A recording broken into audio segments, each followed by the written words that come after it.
Malam itu aku terkejut menemukan, di bawah cahaya bulan purnama, sudut bibir anakku muncul dua taring tajam. Aku mengira ia sakit aneh. Padahal itu adalah kekuatan Raja Serigala yang bangkit dari darahnya 5 tahun lalu. Malam itu adalah saat keganasan.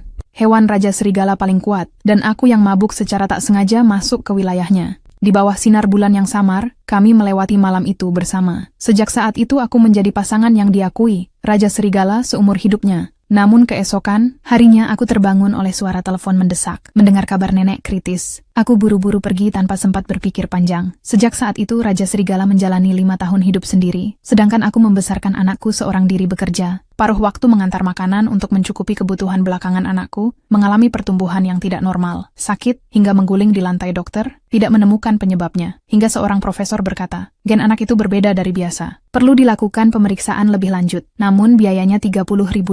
Aku hanya merasa kosong. Yang kuingat hanyalah malam itu seperti mimpi. Namun wajah pria itu sama sekali tak teringat. Sementara dia saat ini dipaksa menikah oleh kaumnya. Namun tak bisa melupakan malam itu bersamaku dalam perjalanan pulang hari itu. Aku melihat deretan mobil mewah melintas, dan sosok di dalam mobil itu ternyata Raja Serigala. Takdir membuat kami kembali berselisih. Bulan purnama berikutnya tiba lagi. Untuk menahan sifat buasnya agar tidak melukai manusia, ia mengumpulkan semua kaumnya, mengadakan pesta di manor. Aku menerima telepon dari guruku, diperintahkan sementara untuk membantu di manor itu. Berpikir bisa mendapat uang lebih banyak untuk pemeriksaan anakku, namun begitu masuk, aku dihentikan dingin oleh kepala pelayan. Katanya manusia tidak diterima di sini. Raja Serigala kebetulan baru kembali. Sekali pandang langsung mengenaliku. Aroma yang familiar itu membuat detak hatinya tak bisa disembunyikan. Ia menggenggam tanganku. Melihat aku tidak memakai cincin kawin, matanya menampakkan sedikit kebahagiaan. Ketika asisten bertanya apakah aku harus pergi, ia tersenyum tipis dan memerintahkan aku tetap tinggal. Malam itu, aku melihat di dapur kulkas penuh makanan kesukaan anakku. Aku memberanikan diri, meminta izin membawa sisa makanan pulang. Kuhalangi dengan alasan di rumah ada anak berusia 4 tahun, sangat suka makanan itu.